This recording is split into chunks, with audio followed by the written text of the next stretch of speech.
नहमदु व नुसल्ली अला रसूलिल करीम अम्मा बाद अऊज़ु बिल्लाहि मिनश शैतानिर रजीम बिस्मिल्लाहिर रहमानिर रहीम रब्बि इश्रह ली सदरी व यस्सिर ली अमरी वहलुल उक़दतम मिन लिसानी यफ़क़हू क़ौली अल्लाहुम्मा इन्ना नसअलुका इल्मन नाफ़िअ व अमलन मुतक़ब्बला व रिज़्क़न तय्यिबा अल्लाहुम्मा जअलना मिनल लज़ीना आमनू व अमिलुस स्वालिहाति व तवासौ बिल हक़्क़ि व तवासौ बिस सब्र रब्बि यस्सिर व ला तुअस्सिर व तम्मिम बिल खैर आमीन या रब्बुल आलमीन।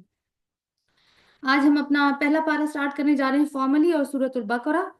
सूरतुल बकरा मदनी सूरत है और इसका शान नज़ूल ये है कि ये यकम हिजरी से नाजिल होनी शुरू हुई और 10 हिजरी तक इसका नज़ूल होता रहा, क्योंकि सबसे लंबी मदनी सूरा है ये कुरान की। और एक बात और नोट कर लीजिए कि अभी हम जो सूरतें पढ़ रहे हैं ये सूरत कुरान की सूरतों का पहला ग्रुप है। टोटल 7 ग्रुप हैं और पहले ग्रुप में 5 सूरतें शामिल हैं।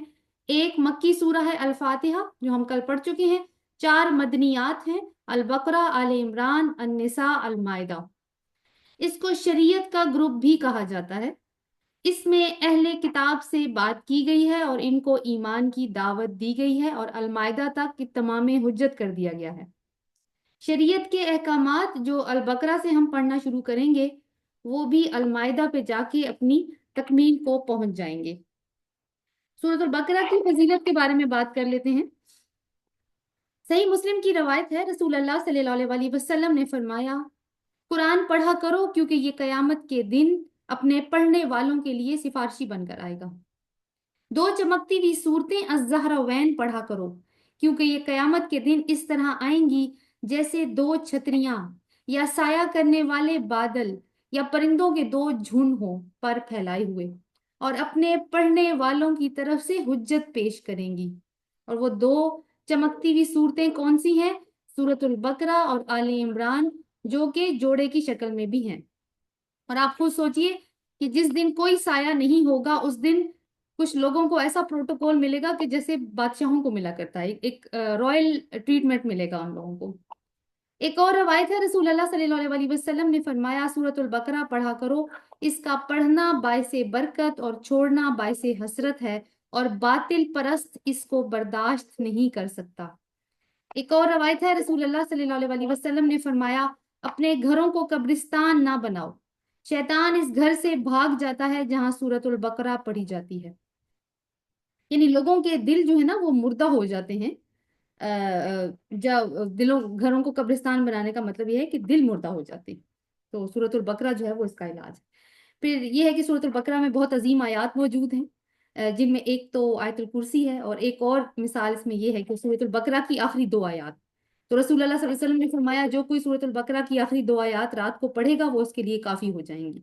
और जब रसूल अल्लाह सल्लल्लाहु अलैहि वसल्लम तिलावत की या पढ़ने की बात करते हैं तो वो सिर्फ टेक्स्ट पढ़ना नहीं होता, उसमें समझना भी शामिल होता है ताकि दिलों पर भी असर हो।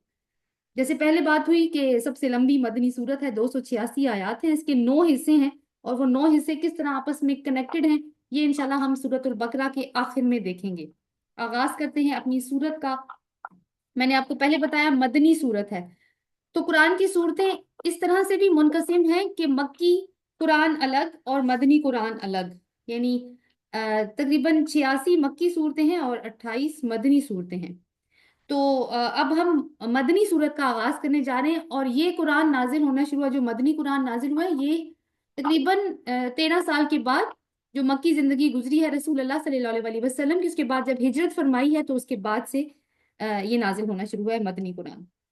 अऊज़ु बिल्लाहि मिनश शैतानिर रजीम, बिस्मिल्लाहिर रहमानिर रहीम, अलिफ लाम मीम, ज़ालिकल किताबु ला रैब फीह हुदल लिल मुत्तकीन अल्लज़ीना युमिनूना बिल गैबि व युकीमूना अस्सलाता व मिम्मा रज़क़नाहुम युनफिकून वल्लज़ीना युमिनूना बिमा उन्ज़िला इलैका व मा उन्ज़िला मिन क़ब्लिक व बिल आखिरति हुम यूक़िनून उलाइका अला हुदम मिर रब्बिहिम व उलाइका हुमुल मुफ्लिहून। सदक़ल्लाहुल अज़ीम। मैंने पहली 5 आयात आपके सामने तिलावत की हैं। अल्लाह के नाम से जो बेइंतहा मेहरबान और रहम फरमाने वाला है। अलिफ लाम मीम, یہ کیا ہے؟ یہ حروف مقطعات ہیں، اور حروف مقطعات میں کافی بحث ہے مفسرین کے درمیان میں۔ کچھ تو یہ کہتے ہیں کہ یہ صورتوں کے نام ہی ہیں، اور کچھ اور ان کے مطالب نکالتے ہیں، لیکن یہ ہے کہ رسول اللہ صلی اللہ علیہ وسلم نے صراحت کے ساتھ ان کا کوئی مطلب ہمیں نہیں بتایا، لیکن اس کا یہ مطلب بالکل نہیں ہے کہ یہ ان کا کوئی مفہوم ہوگا نہیں، یقیناً اس کا مفہوم تو ہے لیکن ہم اس سے واقف نہیں ہیں۔ ایک روایت میں آپ کے ساتھ پیش کروں گی، اس کے ساتھ لنک کرتے ہوئے دیکھیں کل ہم نے کیا دعا مانگی تھی سورہ فاتحہ میں؟ اہدنا الصراط المستقیم، اے اللہ ہمیں سیدھے راستے کی ہدایت دے۔ تو سیدھے راستے کی ہدایت میں اللہ تعالیٰ نے ہمیں کیا عطا کیا ہے؟ سورۃ البقرہ اور اس کے بعد باقی قرآن، تو یہ ہماری دعا کا جواب ہے۔ تو حروف مقطعات کے بارے میں ایک بات جو ہے وہ فخر الدین رازی رحمہ اللہ کے حوالے سے، کہ تمہیں ہدایت مانگنی ہے تو قرآن کی طرف آؤ لیکن عاجزی کے ساتھ آنا۔ تم پوری زندگی بھی کوشش کر لو گے تو تمہیں تو پہلے 3 حروف کا مطلب بھی سمجھ میں نہیں آئے گا، تو بہت بڑے عالم بن کر اس کتاب کی طرف نہ آنا۔ عاجزی ہی انسان کو علم سیکھنے پر موٹیویٹ کرتی ہے۔ یہ اللہ کی کتاب ہے، اس میں کوئی شک نہیں۔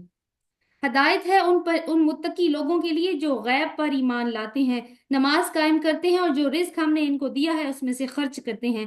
جو کتاب تم پر نازل کی گئی ہے یعنی قرآن، اور جو کتابیں تم سے پہلے نازل کی گئی تھیں ان سب پر ایمان لاتے ہیں اور آخرت پر یقین رکھتے ہیں، ایسے لوگ اپنے رب کی طرف سے راہ راست پر ہیں اور وہی فلاح پانے والے ہیں۔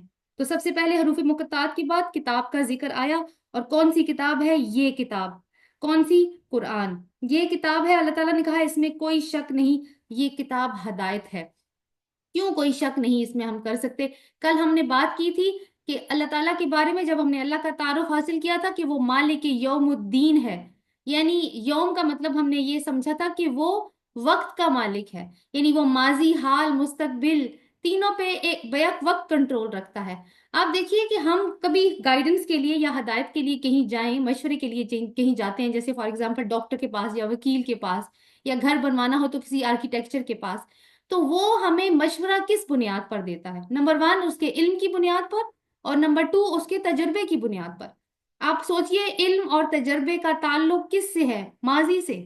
ان دونوں چیزوں کو سامنے رکھتے ہوئے وہ ہمیں کوئی مشورہ دیتا ہے، لیکن ہر دفعہ وہ مشورہ ٹھیک تو نہیں ہوتا۔ سوچیں اگر وہ مستقبل بھی جانتا ہوتا تو کیا وہ وہی مشورہ دیتا جو اس نے ہمیں دیا ہے؟ نہیں، اس نے وہ مشورہ نہ دیتا، وہ کوئی اور مشورہ دیتا ہمیں، کیونکہ اس کو معلوم ہوتا کہ یہ مشورہ میں دے رہا ہوں تو اس کا رزلٹ کیا نکلنے والا ہے۔ تو اللہ تعالیٰ جو وقت کا مالک ہے، جو کہ ہمارا مستقبل بھی جانتا ہے اور تینوں ڈائمینشنز کو وہ اکٹھے دیکھ رہا ہے، یہ کتاب اس ہستی کی طرف سے ہے۔ اور سب سے بڑی بات ہے کہ وہ کریٹر ہے، اس کو معلوم ہے کہ جو انسان کی صورت میں میں نے مشین بنائی ہے یہ کس طرح سے آپریٹ کرے گی۔ لیکن یہ پرہیز متقی لوگوں کے لیے ہدایت ہے۔ ہدایت تو سب کے لیے، انسانوں، ساری انسانیت کے لیے ہدایت ہے، لیکن متقیوں کا ذکر کیوں آیا؟ جو تقوی کی روش اختیار کرتے ہیں، ظاہر ہے کہ جو متقی ہوں گے، جو کاشیس ہوں گے اپنے رب کے بارے میں، وہی اس کتاب کو سے ہدایت حاصل کر سکیں گے۔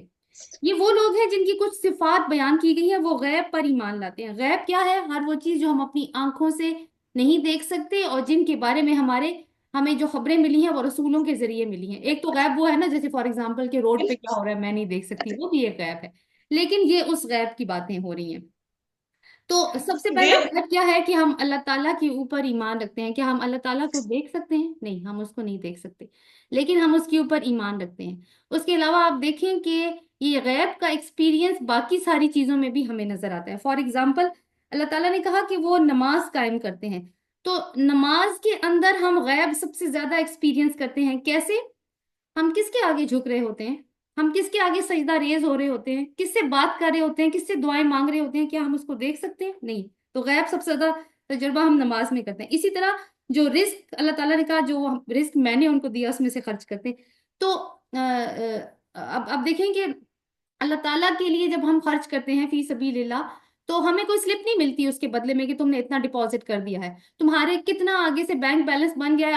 آخرت کے بینک اکاؤنٹ کو ہم چیک نہیں کر سکتے، دنیا کے بینک اکاؤنٹ کو ہم چیک کر لیتے ہیں، اپنی سٹیٹمنٹ لے لیتے ہیں، لیکن یہ سارا معاملہ ہم غیب کے بنیاد پہ کر رہے ہوتے ہیں، غیب کے اوپر ایمان کی بنیاد پہ کر رہے ہوتے ہیں، کیونکہ ہمیں یقین ہے کہ جب ہم آخرت میں اللہ تعالیٰ کے پاس جائیں گے تو ہمارے ریزروز وہاں پہ موجود ہوں گے۔ اس کے علاوہ جو کتاب تم پر نازل کی گئی ہے قرآن، اس کے اوپر بھی آپ غیب اس میں کیسے انوالو ہوگا؟ دیکھیں साहबा किराम का दौर भी देखें, जब रसूल अल्लाह सल्लल्लाहु अलैहि वसल्लम मौजूद हैं और कुरान नाजिल हो रहा है, तो कुरान अल्लाह ताला ने कोई फोटो कॉपीज निकाल के तो नहीं दिया। वो कैसे दिया है? रसूल सल्लल्लाहु अलैहि वसल्लम की जुबान मुबारक से जारी हो रहा है। किसी ने नहीं देखा वही कैसे नाजिल होती है, किसी ने नहीं देखा कि रसूल सल्लल्लाहु अलैहि वसल्लम क्या एक्सपीरियंस कर रहे होते हैं उस टाइम पे।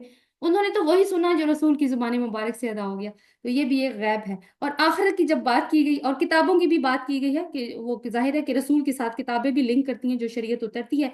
और आखिरत की जब बात की है तो ईमान की बात नहीं की, यकीन की बात की है, क्योंकि यकीन ईमान से भी ऊपर वाला लेवल है।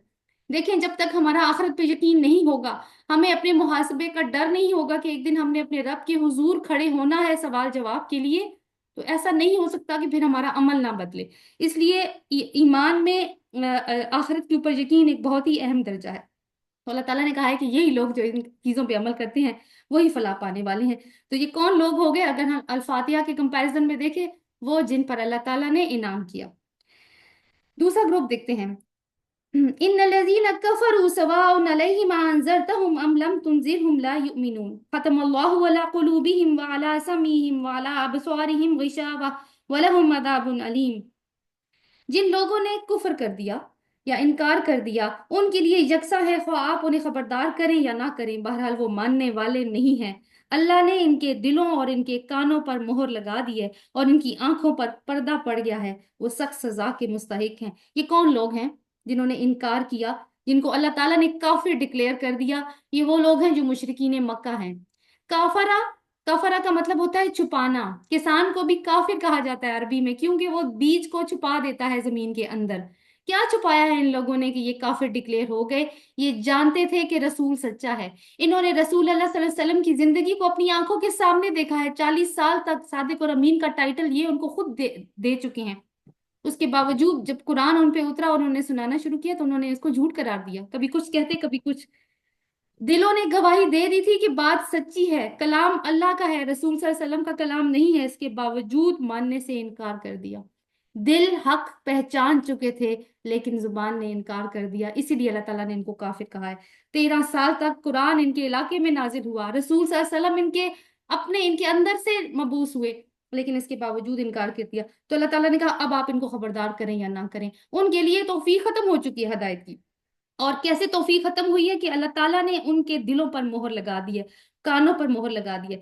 देखें, सबसे पहले ईमान कहाँ पे आता है? फैसला कौन करता है? जब हम किसी चीज को देखते सुनते हैं तो फैसला हमारा दिल करता है कि हाँ बात ठीक है या सच है। इनके दिलों ने फैसला कर लिया था, लेकिन फिर भी इनकार कर दिया। अल्लाह ने दिलों पे ठप्पा लगा दिया। ठीक है, तुम्हारे दिल तो हक कबूल करने के लिए तैयार ही नहीं है। कानों से बात सुनी जाती है ना, और वो दिल तक जाती है, सुन के भी कोई असर नहीं, कानों पे भी मोहर लग रही। अपनी आंखों से रसूल सल्लल्लाहु अलैहि वसल्लम का किरदार जानते हैं, हर चीज मालूम है, उसके बावजूद इनकार, तो आंखों पे भी पर्दा डाल दिया। तो अब अल्लाह ताला ने कहा कि ये सख्त सजा के मुस्तहिक हैं। उसके बाद देखते हैं, व मिनन नासी मन यकूलु आमन्ना बिल्लाहि व बिल यौमिल आखिर व मा हुम बिमुमिनीन युखादिऊन अल्लाह वल्लदीना आमनू व मा यखदऊन इल्ला अनफुसहुम व मा यशूरून। बाज लोग ऐसे हैं जो कहते हैं हम अल्लाह और आखिरत के दिन पर ईमान लाए, हालांकि दर हकीकत वो मोमिन नहीं है, वो अल्लाह और ईमान वालों के साथ धोखाबाजी कर रहे हैं। यानी आप देखें कि वो कहते हैं कि हम ईमान लाए अल्लाह और आखिरत पर, यही बात हुई थी ना ऊपर, लेकिन उसके बावजूद अल्लाह ताला कह रहे हैं नहीं, वो मोमिन नहीं है, इसलिए कि सिर्फ कहते हैं। उनके कौल और फेल में तजाद है, और वो अल्लाह ताला के ऊपर ईमान नहीं लाए, बल्कि वो क्या करें, वो अल्लाह को और ईमान वालों के साथ धोखेबाजी कर रहे हैं। मगर दर हकीकत वो खुद अपने आप ही को धोखे में डाल रहे हैं और उन्हें इसका शऊर नहीं है। इनके दिलों में एक बीमारी है जिसे अल्लाह ने और ज्यादा बढ़ा दिया है, और वो झूठ बोलते हैं। उसकी पादाश में इनके लिए दर्दनाक सजा है। अच्छा, इनके बारे में हम जान लेते हैं कि ये कौन लोग हैं। उसके लिए हमें मदीना के हालात के ऊपर थोड़ा सा ब्रीफली हम उसको देख लेते हैं कि क्या हालात थे मदीना में। रसूल अल्लाह सल्लल्लाहु अलैहि वसल्लम की हिजरत से पहले ही वहां के जो दो बड़े कबाइल थे, औस और खजरज, वो इस्लाम ला चुके थे। साहबा इकराम भेजे थे अल्लाह के रसूल ने वहां पे मदीना में, उनकी दावत से वो ये बड़े कबाइल जो हैं वो पहले मुशरिक थे जो अब इस्लाम ले आए। इनके और कुछ छोटे कबाइल के अलावा मदीना में यहूदी भी आबाद थे। रसूल अल्लाह सल्लल्लाहु अलैहि वसल्लम और अहले ईमान की मक्का से मदीना हिजरत से पहले औस और खजरज में गुज़िश्ता 100 सालों से जंग जारी थी। उन्होंने सोचा इतना नुकसान हो गया, तो ऐसा करते हैं कि जंग तो किसी मसले का हल नहीं हमें दे रही, तो क्यों ना हम एक जॉइंट गवर्नमेंट बना दें, यानी कि इत्तेहादी हुकूमत बनाई जाए, और दोनों जो जो कबाइल हैं उनमें से एक बादशाह चुन लिया जाए, और सारे मसाइल का सियासी हल तलाश किया जाए। इस मकसद के लिए जिस शख्स को उन्होंने बादशाह के लिए चुना, उसका नाम था, ये नाम आपने याद रखना है, अब्दुल्ला बिन उबई। उसका सोने का एक बहुत बड़ा ताज तैयार किया गया और ताजपोशी की तैयारियां भी मुकम्मल हो गई। जब ताजपोशी की तैयारियां मुकम्मल हो चुकी थी कि सरवरे कायनात सल्लल्लाहु अलैहि वसल्लम और अहले ईमान साथी मदीना पहुंच गए हिजरत फरमाकर, औस और खजरज के लोग जो काफी हद तक मुसलमान हो चुके थे वालिहाना इस्तकबाल किया और रसूल अल्लाह सल्लल्लाहु अलैहि वसल्लम मदीने के मतलब एक तरह से बादशाह बन गए। अब अब्दुल्ला बिन उबई और उसकी पार्टी ने सोचा कि मुसलमान तो आज की उभरती हुई ताकत हैं, तो क्यों ना हम इनके साथ शामिल हो जाएं। हो सकता है हमें इक़्तिदार में ये लोग शामिल कर लें, और अगर उन्होंने ऐसा ना किया तो हम उनकी जड़ें खोखली कर देंगे, आपस में इनको लड़वाएंगे और ये आपस में लड़ लड़ के खत्म हो जाएंगे, तो हुकूमत फिर अब्दुल्ला बिन उबई के हाथ में आ जाएगी। ये कौन सा ग्रोह था? ये मुनाफिकीन का ग्रोह था। इन्होंने अंदर से तो ये काफिर थे, लेकिन इन्होंने ऊपर मुसलमान होने का लिबादा ओढ़ लिया। तो ये कौन है? मुनाफिक। अल्लाह ताला इन्हीं की बात कर रहे हैं। कहते हैं हम ईमान लाए, लेकिन वो ईमान वाले नहीं हैं। अब मदीना में जब रसूल अल्लाह सल्लल्लाहु अलैहि वसल्लम तशरीफ लाए, तो रसूल सल्लल्लाहु अलैहि वसल्लम और अहले ईमान का साबिका जिन लोगों से पेश आया, वो कौन से ग्रुप? एक तो अहले ईमान थे, दूसरे थे ये मुनाफिक, और तीसरे थे यहूद। ठीक है, ये बात हमने याद रखनी है। और आगे हम देखते हैं कि अल्लाह ताला क्या फरमाते हैं। इनके दिलों में एक बीमारी है जिसे अल्लाह ने और ज्यादा बढ़ा दिया है। यानी बीमारी कौन सी है? निफाक की बीमारी। और अल्लाह ताला ने क्यों बढ़ा दिया है? क्योंकि इनको जब कोई शख्स मुनाफिक होता है तो अल्लाह ताला उसको फौरन तो नहीं पकड़ता, सजा तो नहीं देता, तो ये समझते हैं कि ये ठीक करें। और जो झूठ वो बोलते हैं उनकी पादाश में इनके लिए दर्दनाक सजा है। जब कभी उनसे कहा गया कि जमीन में फसाद बर्पा ना करो, तो उन्होंने यही कहा, हम तो इस्लाह करने वाले हैं। यानी कभी होता है ना, जैसे कि जंगे बदर का अभी मौका आने वाला है, वो अराउंड द कॉर्नर है, उसकी उसके लिए भी तैयारी हो रही है, बात हो रही है कि जाहिर है कि जिहाद में जो अल्लाह ताला के मिशन की तकमील के लिए रसूल सल्लम और अहले ईमान साथी कर रहे हैं, उसके अंदर किताल का मरहला भी अब आने वाला है। तो ये कहते थे कि इसकी क्या जरूरत है। यानी आप इसकी मिसाल यूं ले लें आजकल के सिनेरियो में कि मुआशरे की इस्लाह तो करनी है हमने, हाँ, लेकिन कुरान से मदद नहीं लेनी। ये मुसलमान अगर ये बात करें तो क्या है कि वो जमीन में फिर फसाद पैदा करेंगे। जब उनसे कहा गया कि जमीन में फसाद बर्पा ना करो, यानी अल्लाह ताला के कवानीन को ना तोड़ो, रसूल और उसके मिशन को नुकसान ना पहुंचाओ, तो उन्होंने यही कहा, हम तो इस्लाह करने वाले हैं, खबरदार। हकीकत में यही लोग मुफसिद हैं, मगर उन्हें शऊर नहीं है। शऊर किस बात का नहीं है?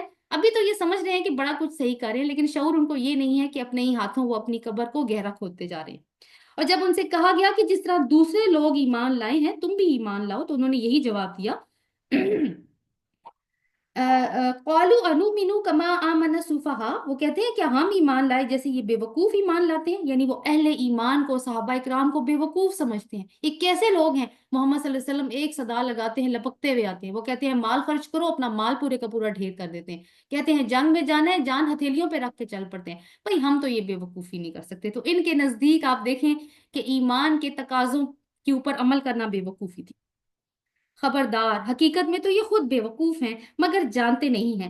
जब ये अहले ईमान से मिलते हैं तो कहते हैं हम ईमान लाए, और जब अलहदगी में अपने शैतानों से मिलते हैं तो कहते हैं दरअसल हम तो तुम्हारे साथ हैं, इन लोगों के साथ तो हम मजाक कर रहे हैं।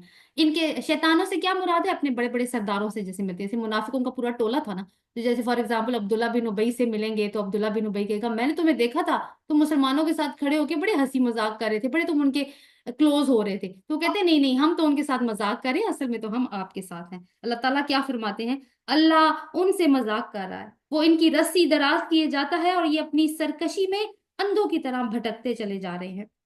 ये वो लोग हैं जिन्होंने हदायत के बदले गुमराही खरीद ली, मगर ये सौदा इनके लिए नफा बख्श नहीं है। यानी हदायत तो इनके पास, इसका मतलब है आई थी, इनके दिल उसकी तरफ रागिब भी हुए थे, लेकिन फिर उन्होंने देखा कि नहीं, इससे तो हमारी दुनिया का नुकसान हो रहा है, इसलिए ये पलट गए। तो अल्लाह ने कहा ये जो सौदा इन्होंने किया है ना, कि दुनिया इन्होंने खरीद ली है हदायत को बेच के, ये कोई नफा बख्श सौदा नहीं किया, और हरगिज ये सही रास्ते पर नहीं है। अब ना दो मिसालें आ रही हैं, ये काफी अलामती मिसालें हैं और हमें इनको समझने की जरूरत है। आयत नंबर 17 से देखिए, मसलहुम कमसलिल लज़ी इस्तौक़द नारा फलम्मा अज़ाअत मा हौलहु ज़हबल्लाहु बिनूरिहिम व तरकहुम फी ज़ुलुमाति ला युबसिरून सुम्मुम बुक्मुन उम्युन फहुम ला यरजिऊन। इनकी मिसाल ऐसी है जैसे एक शख्स ने आग रोशन की और जब इसने सारे माहौल को रोशन कर दिया तो अल्लाह ने इनका नूरे बसारत सल्ब कर लिया और उन्हें इस हाल में छोड़ दिया कि तारीकियों में उन्हें कुछ नजर नहीं आता। ये बहरे हैं, गूंगे हैं, अंधे हैं, अब ये नहीं पलटेंगे। यानी आप देखें कि इस मिसाल की क्या बात है कि रसूल सल्लल्लाहु अलैहि वसल्लम जैसे आप अब देखें कि ये लोग क्योंकि रात को ट्रेवल किया करते थे ना, तो उसी को एक मिसाल के तौर पर ना उस सीन को इमेजिन करवाया गया है कि रात को ये ट्रेवल कर रहे हैं, गुप अंधेरा है सहरा में। अब किसी शख्स ने, किसी अल्लाह के बंदे ने आग रोशन की है। आग रोशन करें तो क्या होता है कि रोशनी हो जाती है ना, लोग उसकी तरफ आते हैं, तो लोग जो हैं वो उसकी तरफ, उनकी तरफ रागिब हुए हैं। तो क्या हुआ, सारी हकीकतें उनके ऊपर रोशन हो गई। लेकिन ये जो मुनाफिक थे, जो अपनी नफ्स परस्ती में अंधे हो रहे थे, इनको उस रोशनी में कुछ नजर नहीं आया। तो क्या हुआ कि अल्लाह ताला ने कहा कि इनकी रोशनी, जब इन्होंने खुद ही देखने से इनकार कर दिया, हालांकि असल में तो ये रूहानी तौर पर ही इनको ये अंधे हो गए थे। जब इन्होंने देखने से इनकार कर दिया तो अल्लाह ताला ने कहा कि इनको अल्लाह ताला ने भी फिर उसी हाल पे छोड़ दिया जिस हाल पे इन्होंने अपने आप को पसंद किया था। ये बहरे हैं, गूंगे हैं, अंधे हैं, अब ये नहीं पलटेंगे। देखें, कोई अंधेरे में गुम हो जाए फॉर एग्जाम्पल, उसे कुछ दिखाई ना दे तो वो क्या करेगा? लोगों की आवाजें सुनने की कोशिश करेगा ताकि देखे कि वो कहाँ पे है, सिमत मालूम कर सके अंधेरे में। अगर वो भी नहीं उसको सुनाई दे रही तो वो फिर क्या करेगा? वो चिल्लाएगा कि कोई मेरी मदद करो। लेकिन ये वाली फैसिलिटी भी अल्लाह ताला ने इनसे छीन ली, और अंधे तो वो पहले से ही हैं, तो अब उम्मीद खत्म हो गई इनकी। तो अल्लाह ताला ने कहा है, अब ये नहीं पलटेंगे। पलटना कहाँ से होता है? इसका मतलब है कभी पहले ये हदायत पर आए थे, फिर इन्होंने गुमराही को पसंद किया और अब ये वापस उसकी तरफ नहीं जाएंगे। तो ये किन लोगों की मिसाल है? जो जो मुनाफिकीन की मिसाल हमने पढ़ी, जो एतकादी तौर पर तो पक्के काफिर हैं, लेकिन उन्होंने अपने ऊपर इस्लाम का लिबादा ओढ़ लिया है। इसके अलावा एक और मिसाल है, इसको भी समझने की कोशिश करते हैं। या फिर इनकी मिसाल यूं समझो कि आसमान से जोर की बारिश हो रही है, इसके साथ अंधेरी घटा और कड़क और चमक भी है। ये बिजली के कड़ाके सुनकर अपनी जानों के खौफ से कानों में उंगलियां ठूंसे लेते हैं, और अल्लाह इन मुनकरीन हक को हर तरफ से घेरे में लिए हुए है। चमक से इनकी ये हालत हो रही है कि गोया बिजली अनकरीब इनकी बसारत उचक कर ले जाएगी।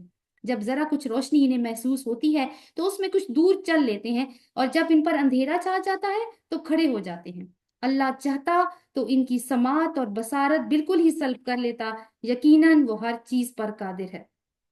ये कौन से लोग हैं? अब आसमान से बारिश हो रही है, आसमान से, वही भी की मिसाल भी यूं ही है जैसे आसमान से बारिश होती है।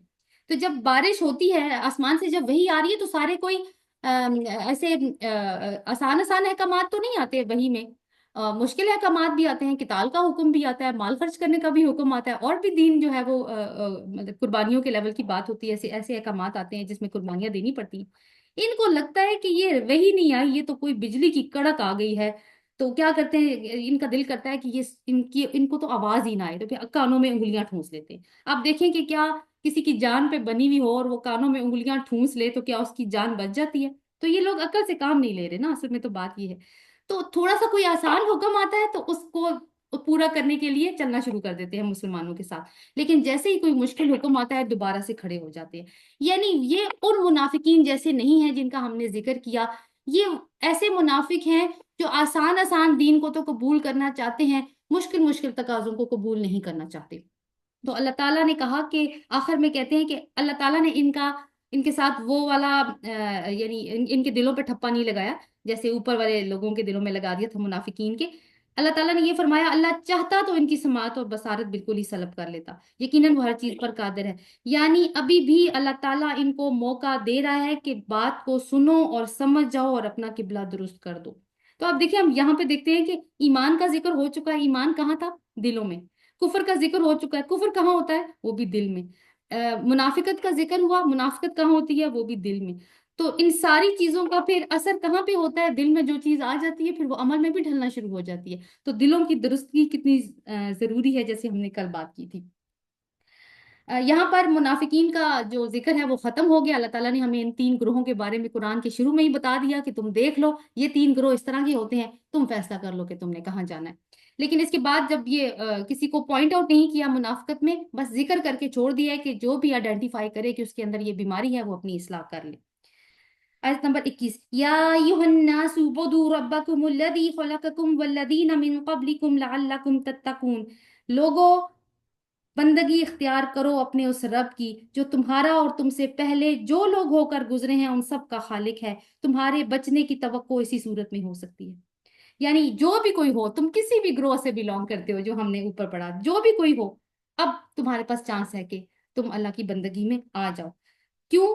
क्यों अल्लाह की बंदगी में आओ? क्योंकि वो तुम्हारा रब भी है और तुमसे पहले जो लोग गुजरे हैं उनका रब भी है, और बचने की, फलाह पाने की यही एक सूरत है। वही तो है जिसने तुम्हारे लिए जमीन का फर्श बिछाया, आसमान की छत बनाई, ऊपर से पानी बरसाया और इसके जरिए से हर तरह की पैदावार निकाल कर तुम्हारे लिए रिस्क बहम पहुंचाया।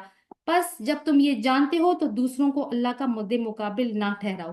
तो अभी आपने देखा कि थोड़ी देर पहले जमीन कितनी खतरनाक हो रही थी, बिल्कुल अंधेरा था, फिर आसमान से आंधी जो है वो आ रही थी, जोरदार बारिश हो रही थी, आसमान खतरनाक हुआ हुआ था। तो अल्लाह ताला कह रहे हैं कि तुम इस्लाम के अंदर पूरे तरीके से दाखिल हो जाओ। ये जमीन भी उसी रब की है और ये आसमान भी उसी रब का बनाया हुआ है। देखो कि ये जमीन और आसमान तुम्हारे फायदे के लिए वो क्या क्या उगाता है इस जमीन से, लेकिन तुम अल्लाह की पनाह में आ तो जाओ पहले। और अगर तुम्हें नहीं समझ में आ रहा कि अल्लाह की पनाह में कैसे आना है, तो तुम्हें भेजा है ना हमने अपना बंदा, अपना रसूल हजरत मोहम्मद सल्लल्लाहु अलैहि वसल्लम, लेकिन तुम्हारा रवैया क्या है देखते हैं। व इन कुंतुम फी रैबिम मिम्मा नज़्ज़लना अला अब्दिना फातू बिसूरतिम मिन मिस्ली वदऊ शुहदाअकुम मिन दूनिल्लाहि इन कुंतुम सादिकीन। और अगर तुम्हें इस अमर में कोई शक है कि ये किताब जो हमने अपने बंदे पर उतारी है ये हमारी है या नहीं, तो इसके मानिंद एक ही सूरत बना लाओ, अपने सारे हम नवाओं को बुला लो, एक अल्लाह को छोड़कर बाकी जिस जिस की चाहे मदद ले लो। अगर तुम सच्चे हो तो ये काम करके दिखाओ। लेकिन अगर तुमने ऐसा ना किया और यकीनन कर भी नहीं सकते, तो डरो उस आग से जिसका ईंधन बनेंगे इंसान और पत्थर, जो मुहैया की गई है मुनकरीन हक के लिए। तो ये सूरत बनाने का, क्योंकि यहाँ पे फिर वही बात है कि मुनाफिकों को भी शक है रसूल अल्लाह सल्लल्लाहु अलैहि वसल्लम के होने पर, और आगे जो यहूद का जिक्र आएगा वो भी। तो ये चैलेंज मदीना में आ रहा है कि कोई सूरत बनाकर ले आओ। तुम्हें शक है ना कि रसूल सल्लल्लाहु अलैहि वसल्लम ने खुद कुरान घड़ लिया, अपनी अपनी तरफ से बोलते हैं सारा कुछ, तो तुम भी एक कोई ऐसी कुरान की आयत बना के ले आओ। तो मक्का में तो ये चैलेंज 2 दफा आ चुका है, यहाँ ये चैलेंज जो है वो मदीना में आ रहा है। मक्का में आप ना देखते हैं कि बहुत अहले जुबान किस्म के लोग थे, शायर लोग थे, कुरान का इनके ऊपर असर भी बहुत होता था, लेकिन ईमान लाने को तैयार नहीं थे। यानी हजरत मोहम्मद से जंग करने को तैयार है, एक सूरत नहीं बना सके उसके मुकाबले में। और अल्लाह ताला कहते हैं तुम कर भी नहीं सकते। देखिए एक एक एक, एक सिनेरियो इमेजिन कीजिए कि सूरह लहब, तब्बत यदा अबी लहब व तब, ये सूरत जब उतरी है तो अल्लाह ताला ने अबू लहब को सलाम किया है ना इसके अंदर। फॉर एग्जाम्पल ऐसा होता कि रसूल अल्लाह सल्लल्लाहु अलैहि वसल्लम बैठे होते और अबू लहब आके कहता कि मैं आपके ऊपर ईमान लाता हूँ, झूठा मूठा ही कह देता। अब बताएं कि जो सूरत कुरान में नाजिल हुई है उसकी क्या वैल्यू रह गई है। लेकिन उसने ऐसा नहीं किया, क्यों? क्योंकि अल्लाह ताला ने फरमा दिया है कि इस किताब में कोई भी शक पैदा नहीं कर सकता। ऐ पैगंबर, जो लोग इस किताब पर ईमान ले आए और इसके मुताबिक अपने अमल दुरुस्त कर लें, उन्हें खुशखबरी दे दो कि उनके लिए ऐसे बाग हैं जिनके नीचे नहरें बहती होंगी। उन बागों के फल दुनिया में फल सूरत में दुनिया के फलों से मिलते जुलते होंगे। जब कोई फल उन्हें खाने को दिया जाएगा तो वो कहेंगे ऐसे ही फल इससे पहले दुनिया में हमको दिए जाते थे।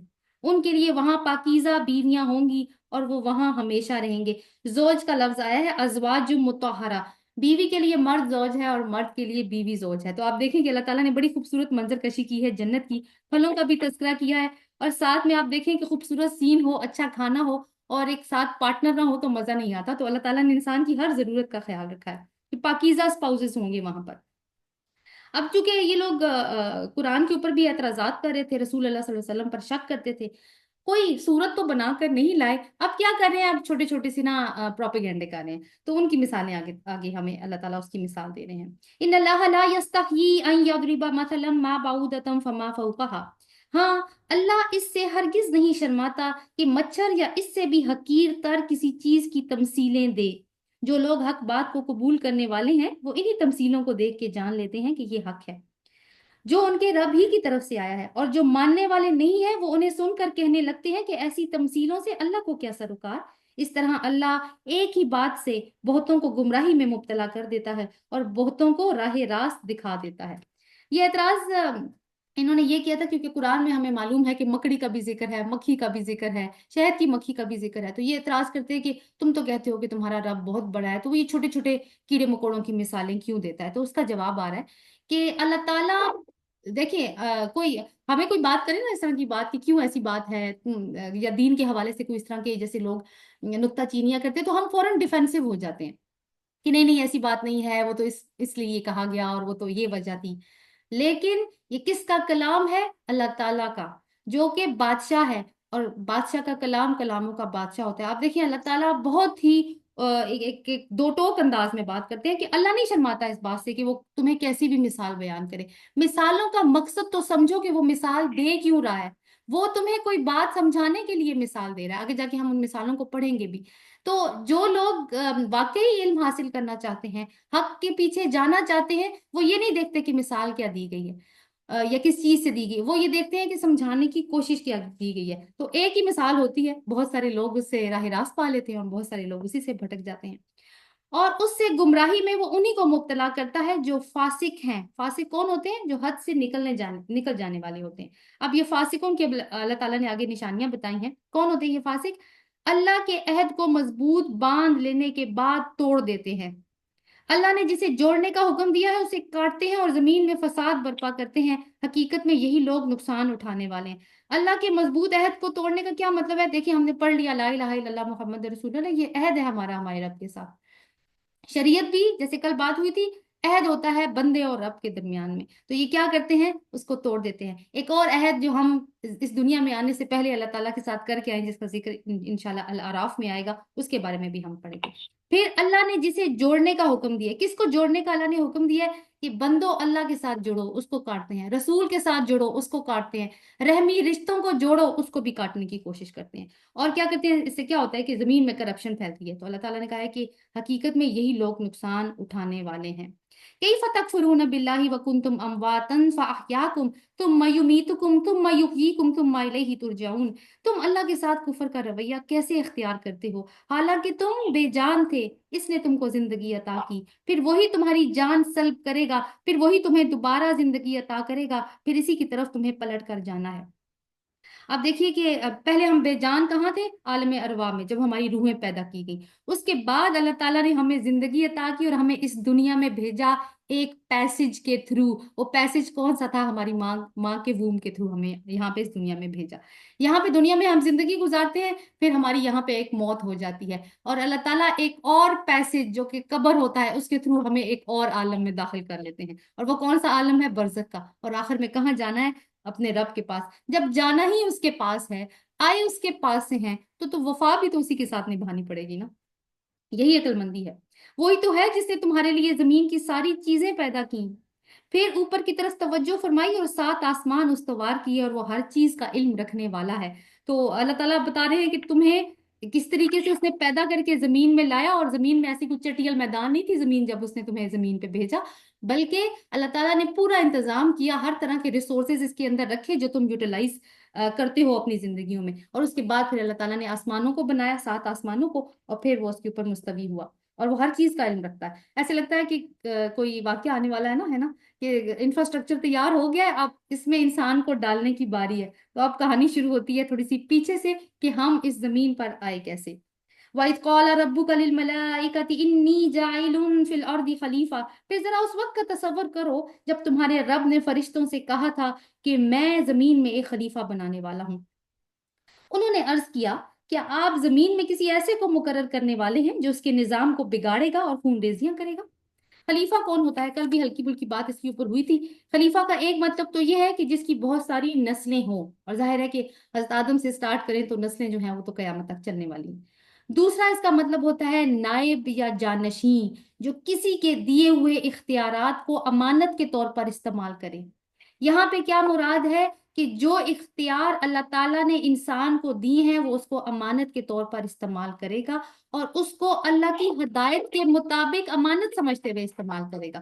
اور وہ اختیارات کیا ہے؟ جیسے کل بات ہوئی تھی کہ خود بھی اللہ تعالیٰ کے قوانین پر عمل کرے گا اور باقیوں سے بھی کروائے گا۔ جب اللہ تعالیٰ نے یہ اعلان کیا کہ وہ زمین پہ خلیفہ ڈالنے والا ہے تو فرشتوں کو تھوڑی سی کنفیوژن ہوئی، تو فرشتوں نے ایک سوال پوچھ لیا اپنی کنفیوژن کو دور کرنے کے لیے، اور کنفیوژن ہو تو میرا خیال ہے سوال پوچھ لینا چاہیے۔ ہم یہ سمجھتے ہیں کہ فرشتے کوئی سوال نہیں کرتے اللہ تعالیٰ سے، لیکن یہاں پہ کیا معلوم ہو رہا ہے کہ وہ عاقل مخلوق ہیں، وہ ریزن کرتے ہیں، वो पूछते हैं अगर कोई उनको प्रॉब्लम हो कि या उनको कोई बात समझ में ना आए। तो अल्लाह ताला से कहा उन्होंने, क्योंकि उनको एक इस तरह का तजुर्बा पहले गुजर चुका था, क्योंकि जमीन में पहले जिन आबाद थे इंसानों से पहले ना, तो उन्होंने यहाँ पे बड़ी खून रेजियां की और फसाद पैदा किया। तो फरिश्ते कह रहे हैं कि या अल्लाह आप दोबारा से उस तजर्बे को दोहराना चाहते हैं।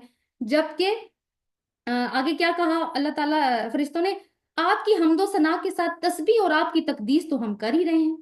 फरमाया जो मैं जानता हूं वो तुम नहीं जानते। यानी ये जो मखलूक, ये जो खलीफा मैं जमीन पे डालने वाला हूं, इसको उस तरह की तस्बीह के लिए नहीं पैदा कर रहा जिसके लिए तुम पैदा किए गए हो। ये अपनी चॉइस से मेरी तस्बीह करेगा, सिर्फ जुबान से नहीं करेगा, मेरी तस्बीह को इस दुनिया में इस्टेब्लिश करेगा। तस्बीह क्या है? सुभान अल्लाह, यही है ना। अल्लाह पाक है, वो हर कमजोरी और ऐब से और हर नुक्स से मुबर्रा है। तो क्या है इसका मतलब? क्या कैसे एस्टेब्लिश करेंगे कि जो अहकामात उसने दिए हैं वो भी सारे इसी तरह के ही हैं, परफेक्ट अहकामात उसने दिए हैं, तो उन अहकामात को इस दुनिया में एस्टेब्लिश करेगा। ये काम होगा खलीफा का, और वही उसकी तस्बीह हो। ये नहीं होगा कि वो सौ सौ की मालाएं उठा लेगा या हजार हजार की और उनको रोलना शुरू कर देगा। असल में काम ये होगा उसका। अच्छा जी, फिर आगे क्या हुआ?